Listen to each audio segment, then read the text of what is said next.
What if I told you that the most dangerous man who ever lived spent the last years of his life sitting completely still? No sword. No armor. No army at his back. Just a man. A cave. And silence so total it hummed. Miyamoto Musashi, the greatest swordsman in recorded human history, won his first duel at the age of 13. He killed a trained warrior with a wooden stick. He went undefeated in 62 duels to the death. 62. And yet, when historians and philosophers look back at his life, they don't point to the duels as his greatest achievement. They point to the cave.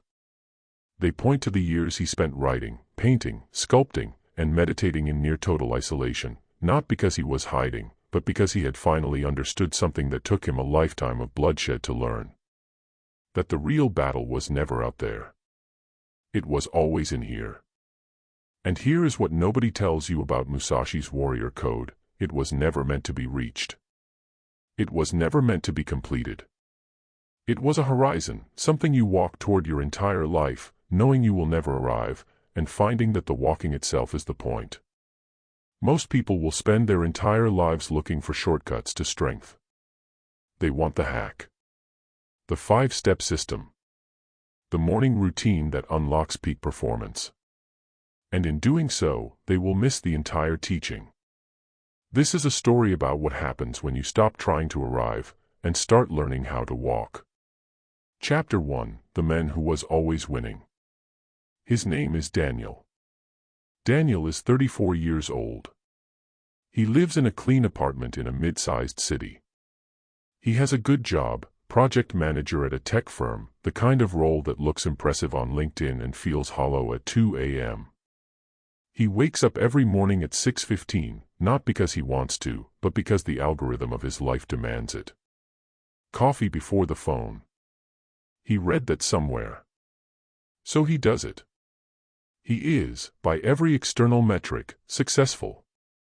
He is also exhausted in a way that sleep doesn't fix. He works out 4 times a week because discipline is important. He reads self-improvement books on the subway because growth is important. He meditates for exactly 10 minutes using an app because mental health is important. He does all the right things. He checks all the boxes. And yet there is this feeling, persistent, low-grade, almost imperceptible, like he is always running slightly behind himself. Like he is always preparing for a life that never quite begins. At work, Daniel is sharp. He speaks in meetings with authority. He delivers projects on time. His manager calls him reliable, which Daniel has learned to hear as a compliment even though some part of him registers it as a quiet diminishment. Reliable. Like a kitchen appliance. Like something you don't think about until it breaks. He has a habit of staying late. Not because there is always work to do, sometimes there isn't, but because leaving on time feels somehow irresponsible. Like he hasn't earned the rest yet. Like rest itself is a reward he has to justify. On weekends, Daniel reads about warriors.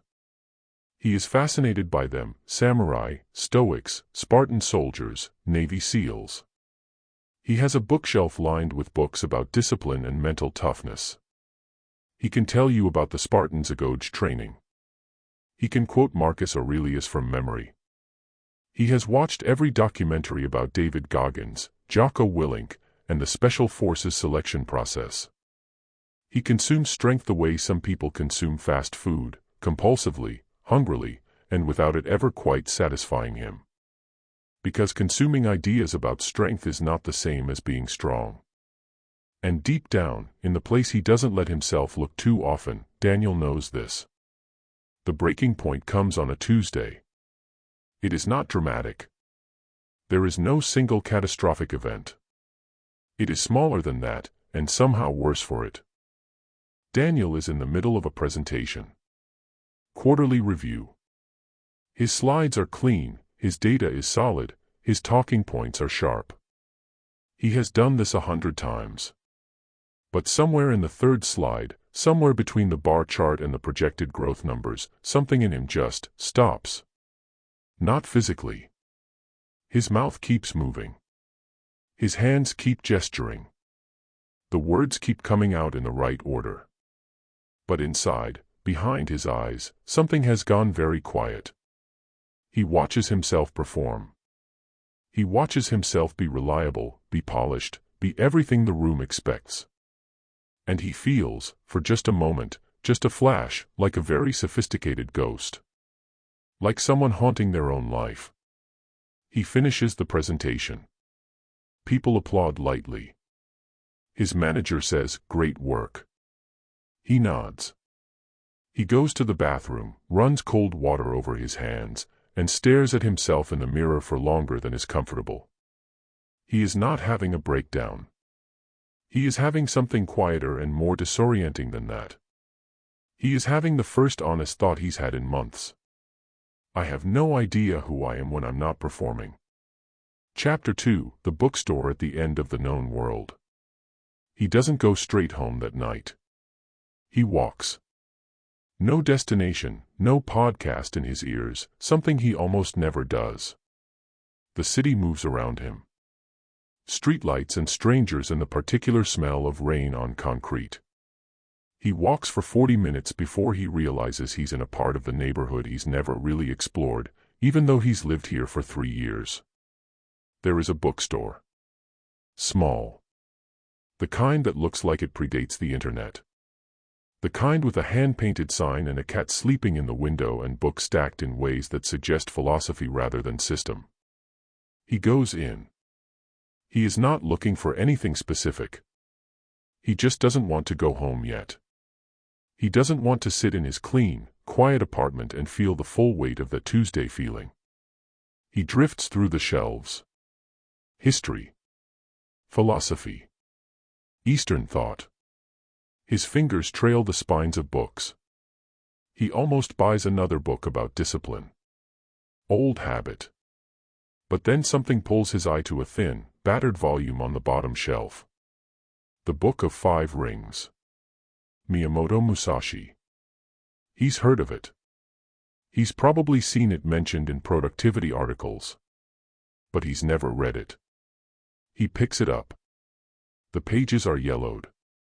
Someone has underlined passages in pencil, someone who came before him, someone who was also looking for something they couldn't name. He reads the first line standing there in the aisle. Do not seek to follow in the footsteps of the wise. Seek what they sought. He buys the book. He stays up until 1 a.m. reading it. And nothing is the same after that.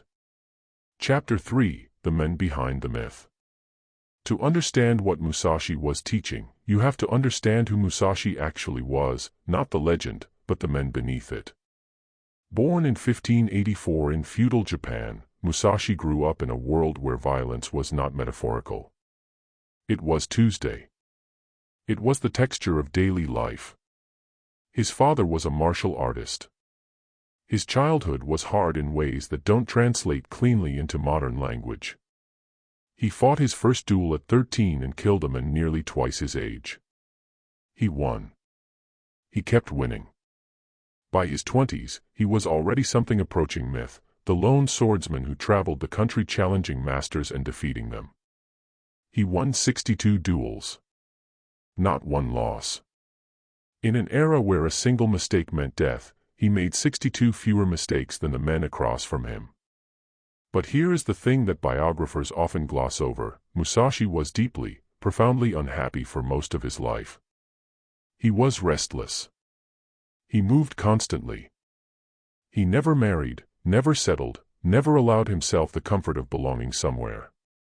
He was feared more than loved. He was respected more than understood. He built a reputation so formidable that in his later years, nobody would fight him, not because they lacked courage, but because they had done the math. And so the greatest warrior in Japan found himself with no more wars to fight. And that is when the real work began. In his late 50s, Musashi retired to the Reigando cave in Kumamoto. He spent his final years there, writing, painting, practicing calligraphy, carving wooden sculptures. He wrote the Book of 5 Rings at the age of 60, 2 years before he died, dictating the complete philosophy of a lifetime of combat into something that transcended combat entirely. What he left behind wasn't a manual for sword fighting. It was a manual for being human. Chapter 4: The 4 Concepts You Were Never Taught. Daniel reads the Book of 5 Rings the way you read something when you are ready for it, not passively, not as information to be collected, but as a mirror. He reads slowly. He rereads. He sits with paragraphs the way you sit with a meal you don't want to end. And he begins to understand 4 concepts that no productivity app, no self-help bestseller, no 10-minute meditation session had ever given him. The first concept is kentaiichi. It translates literally as, the sword and the body are one. But the depth beneath that translation is vast. In swordsmanship, there is a common error that almost every student makes, and Musashi identified it with devastating precision. The error is the gap between the decision and the action. The moment of hesitation between thinking and doing. Most fighters think, then move. And in that gap, in that microscopic interval of self-consciousness, they die. What Musashi was describing wasn't just physical technique. He was describing a psychological state that modern neuroscience now has a name for: flow. Michi Csikszentmihalyi spent decades studying peak performance at the University of Chicago and found that the highest functioning humans, athletes, musicians, surgeons, artists, all describe the same phenomenon, a dissolution of the self-observer. The internal narrator goes quiet. The gap between intention and action closes. You don't think about what you're doing. You simply do it. Musashi understood this 400 years before the research. But he went further than flow theory does. He said this state wasn't something that happened to you. It was something you cultivated, through repetition so deep it became identity, through practice so thorough that the skill stopped being something you did and became something you were. Daniel thinks about his morning routines. His 10-minute meditations. His 4 times a week workouts. He has been treating all of it like a checklist, things to do so he could feel like someone who does things. He has never once practiced anything deeply enough for it to become identity. He has been collecting habits the way some people collect musical instruments, owning many, mastering none. The second concept is Heijoshin. Translated, immovable mind. Not rigid. Not closed. Immovable in the way a mountain is immovable, not because it refuses to be affected by the weather, but because no amount of weather changes what it fundamentally is. Rain does not make a mountain less of a mountain. A storm does not cause a mountain to question whether it is really a mountain. Heijoshin is the psychological state where external chaos no longer has the power to redefine your internal landscape. Musashi developed this not through affirmation or positive thinking, he developed it through deliberate exposure to everything that could disturb him. He sat in discomfort. He practiced in conditions that made practice nearly impossible. He sought out the situations that would most test his equanimity, not to prove he was unbreakable, but to find, with precision, exactly where he would break, so he could work on that place specifically. Modern psychology calls this stress inoculation. The military uses it in elite training programs. The research is consistent. Humans do not become resilient by avoiding stress. They become resilient by encountering stress in controlled doses and returning, repeatedly, to regulation. The Navy SEALs Hell Week is not about physical fitness, it's about teaching the mind that it can survive its own predictions of collapse. Musashi knew this intuitively. His entire life was a voluntary Hell Week. But here is the nuance that most modern interpretations miss. Heijoshin is not about becoming someone who doesn't feel. Musashi was not advocating for numbness. He felt everything: fear, grief, loneliness, longing. He simply refused to be governed by those feelings. He let them pass through him the way weather passes through a landscape. He felt the storm. He just didn't become it. Daniel reads this section 3 times. He thinks about the Tuesday meeting. About going quiet behind his own eyes. He had always believed that the goal of mental strength was to stop feeling the discomfort. To become someone for whom nothing was hard. He is beginning to understand that this has it exactly backwards. The goal is to feel everything and remain yourself anyway. The third concept is the one that stops Daniel entirely. Shuhari. Shu means to obey. Hari means to digress. Ri means to transcend. Together, they describe the three stages of mastery, and they are not sequential stages you pass through and leave behind. They are a cycle. A spiral. A way of understanding that you never truly finish learning anything. In the first stage, Shu, you follow the rules completely. You don't question the form. You don't modify the technique. You bow to the tradition and you repeat, repeat, repeat. Not because the rules are sacred but because the rules carry the encoded wisdom of everyone who came before you, and you don't yet have the depth to know which parts to keep and which to discard. In the second stage, Hari, you begin to test the rules. You have internalized them so deeply that you can now see their edges. You can see where the form serves the principle and where it doesn't. You begin to adapt. You bring yourself to the practice. This is where most people think mastery lies, in the ability to improvise, to personalize, to make it your own. But the third stage, Ri, is where Musashi actually lived. And it is almost impossible to describe. In Ri, the rules disappear, not because you've abandoned them, but because you've become them. You no longer follow the principles because you can no longer locate the boundary between the principles and yourself. The form has dissolved into character. The practice has dissolved into being. There is no applying a technique. There is just what you are. The legendary cellist Pablo Casals was once asked why, at the age of 90, he still practiced for hours every day. He said something that sounds like a riddle until you understand. Shuhari, I am beginning to notice some improvement. 90 years old. World famous. The greatest cellist of his generation.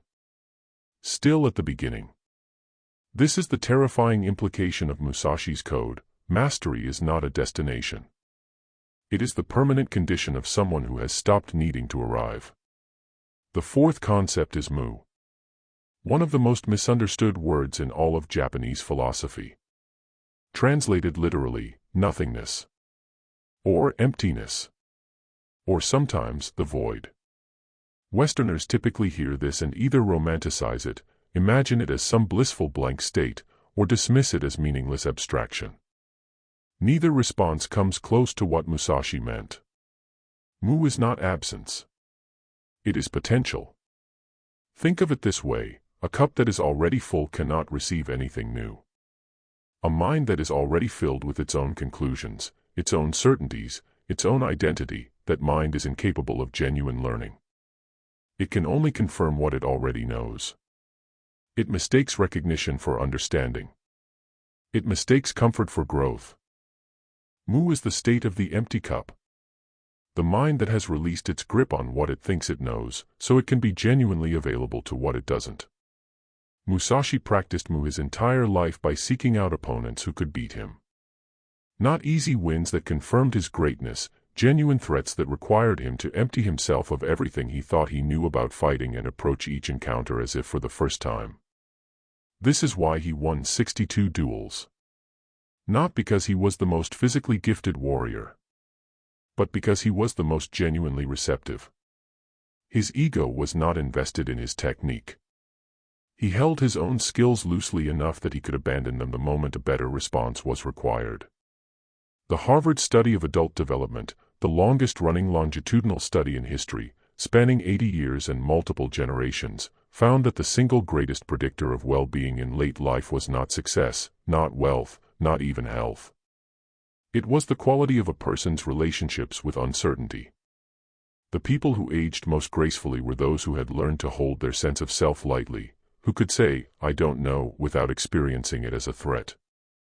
Musashi said this with a sword in his hand in 1600. Chapter 5, The Morning Daniel Stopped Performing. 3 weeks after the bookstore. Daniel wakes up at 6:15 as usual. But something is different this morning and he can't immediately identify what it is. He lies still for a moment, something he never does. He usually reaches for his phone within 30 seconds of waking. Today he doesn't. He just lies there and listens to the particular quality of early morning silence. The distant sound of the city warming up. The specific quality of pre-dawn light coming through the gap in the curtains. He becomes aware that he is not, in this moment, preparing for anything.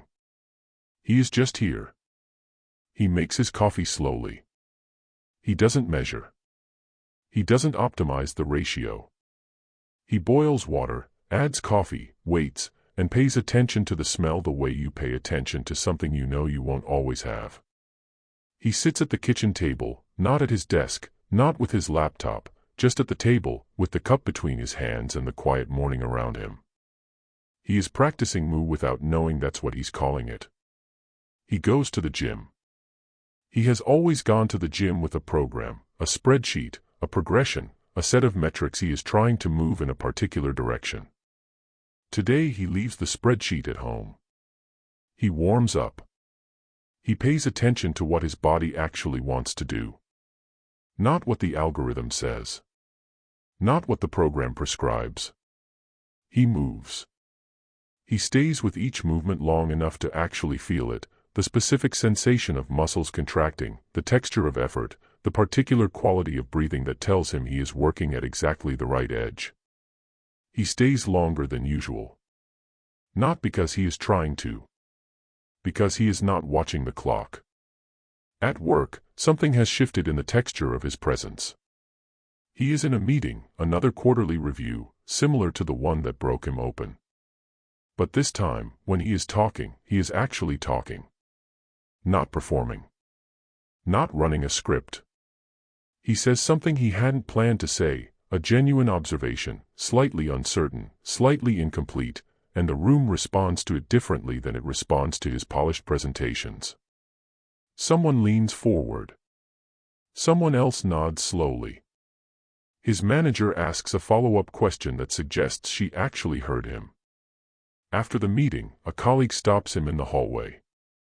"You seem different today," she says. More.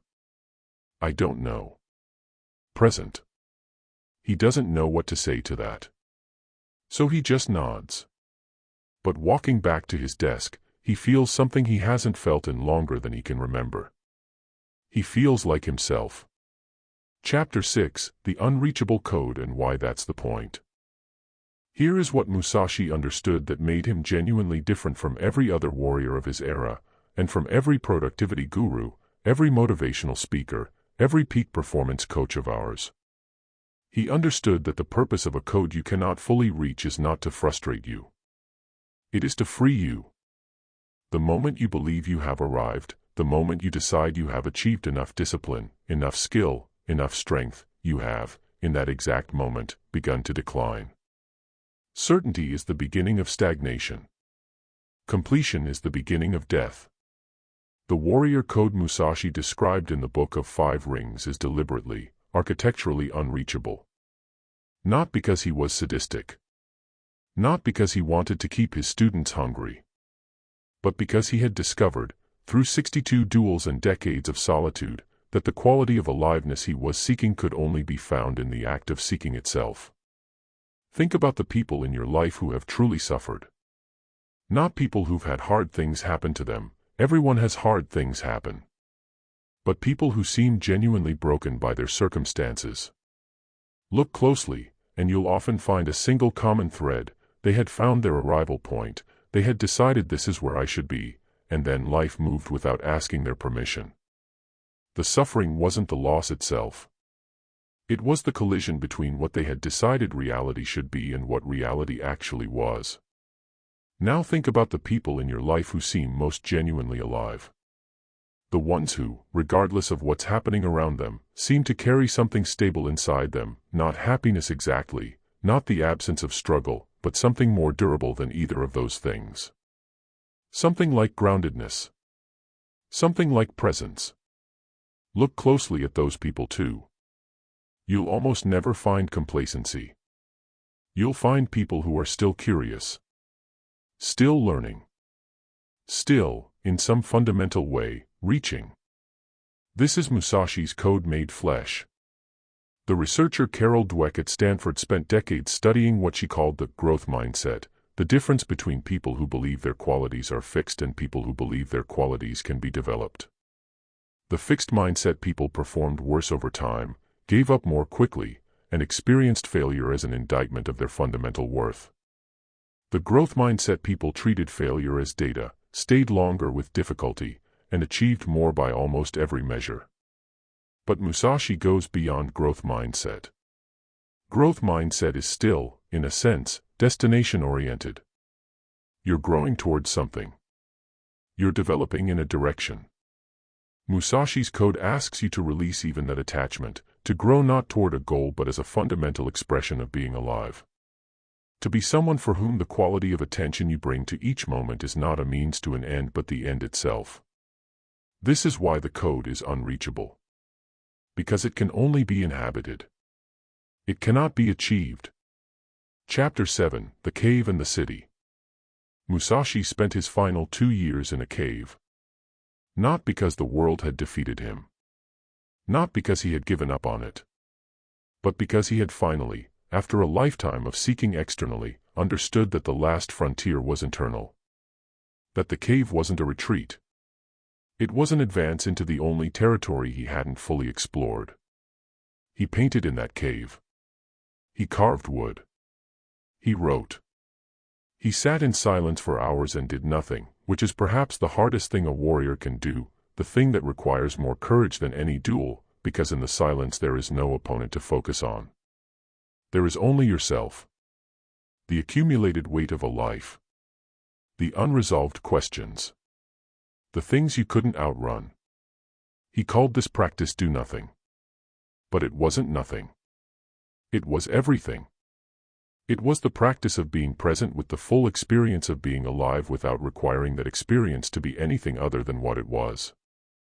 Modern neuroscience has begun to understand what Musashi intuitively practiced.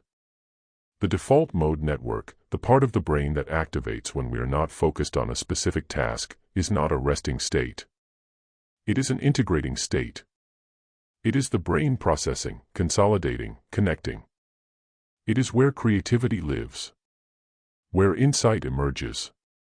Where the experiences of the day get woven into the fabric of long-term understanding. Every time we fill that space, with a podcast, a scroll, a notification, a task, we interrupt that process. We accumulate experience without ever integrating it. We become, in a very literal neurological sense, full without being nourished. Musashi's cave was not a luxury. It was a necessity. Daniel doesn't have a cave. He has a city apartment and a full calendar and a phone that vibrates with the needs of other people 12 hours a day. But he has begun to find small caves. The 10 minutes before he opens his laptop in the morning. The walk to the subway with no audio. The Sunday afternoon where he sits with no agenda, just his coffee and his thoughts and the patient, neutral company of his own mind. He is not enlightened. He is not transformed. He is not a warrior by any definition that would have made sense to Musashi. But he is something he wasn't 3 months ago. He is a man who is beginning to learn how to sit still. And for the first time in a long time, that feels like enough. Chapter 8: What the Code Actually Requires of You. Here is the most uncomfortable thing about Musashi's teaching, and the reason most people will read about him and admire him and then return to their lives unchanged.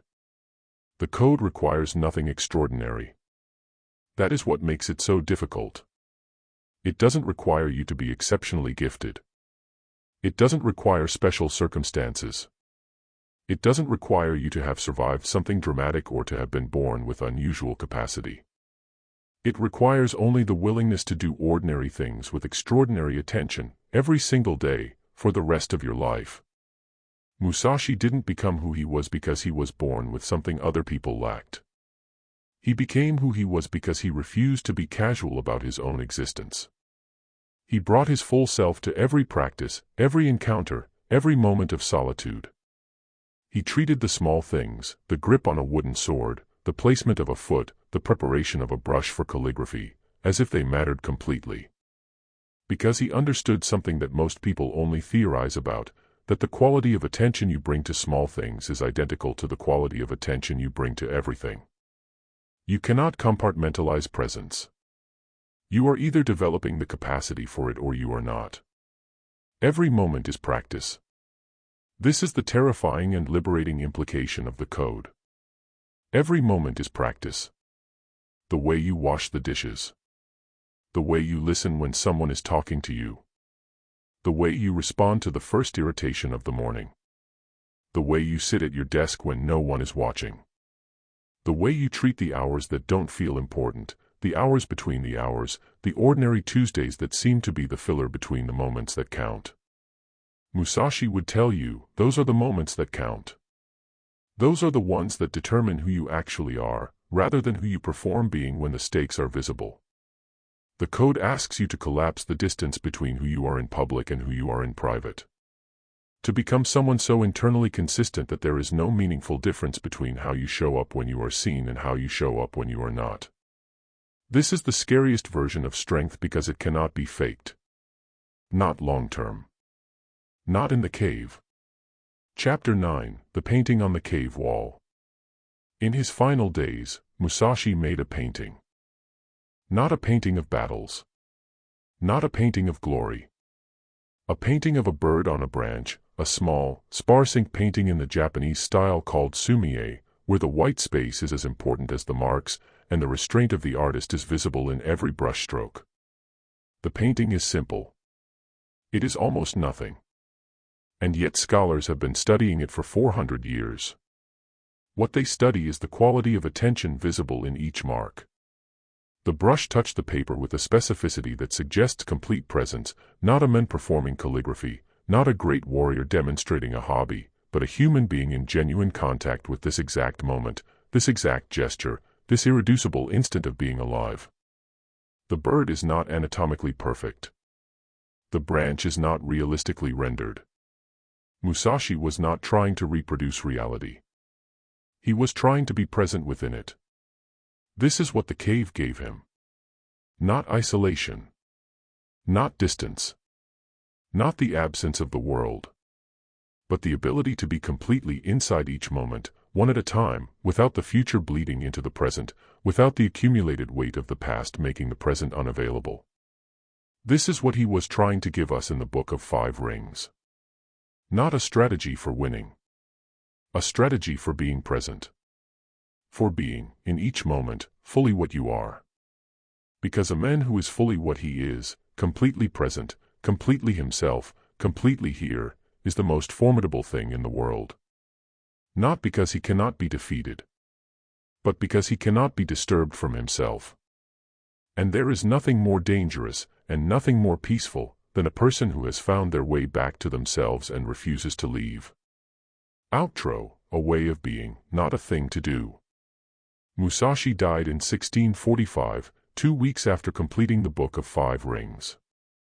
He died in the cave, surrounded by his paintings and his carvings and the silence he had spent a lifetime learning to inhabit. He died alone, by his own choosing, without ceremony.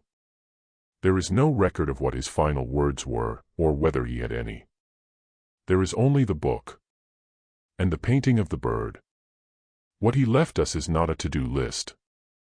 It is not a morning routine. It is not a system for optimization or a framework for peak performance. It is something older and quieter and more demanding than any of those things. It is an invitation to take your own existence seriously. Not the version of your existence that other people see. Not the performance, the resume, the carefully curated presentation of someone who has their life together. The actual existence. The private Tuesday existence. The 2 a.m. existence. The existence that happens in the moments between the moments that feel important. It is an invitation to bring the same quality of attention to washing a cup that a master swordsman brings to a duel. To hold your skills lightly enough that they can grow. To feel everything without being governed by any of it. To practice as if you will never arrive, and to find that this is not a deprivation but a freedom. To sit still long enough to remember who you are before the world told you who to be. This is the scariest level of strength.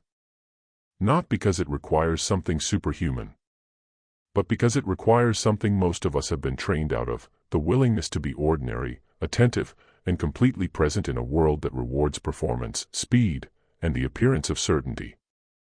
The code is unreachable. Musashi knew this when he wrote it. He wrote it anyway. Because the reaching is the point. Daniel still works at the tech firm. He is still reliable. He still presents in quarterly reviews. But he does something now that he didn't do before. After the meeting, he takes 5 minutes. Just 5 minutes. He sits at his desk, or he steps outside, and he does nothing. He doesn't reach for his phone. He doesn't move to the next task. He just sits with what just happened. He lets the experience land. It is a small thing.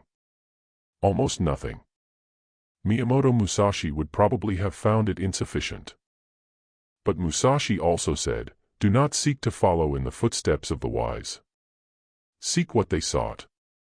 And this is Daniel seeking. And maybe, in the end, that is all any of us can do. Today is victory over yourself of yesterday. Tomorrow is your victory over lesser men. Miyamoto Musashi, The Book of 5 Rings. If something in this story found you where you actually are, not where you perform being, I'd ask you to sit with it before you scroll anywhere. Not to subscribe. Not to share it for the algorithm. Just to sit with it. To give yourself the 30 seconds Musashi would say you already know how to spend. And if you want to continue this conversation, if you want to explore what it actually means to live by a code rather than check boxes against one, there is a community of people here who are asking the same questions. Not because we have the answers. Because we believe the questions are the work. We will see you in the next one.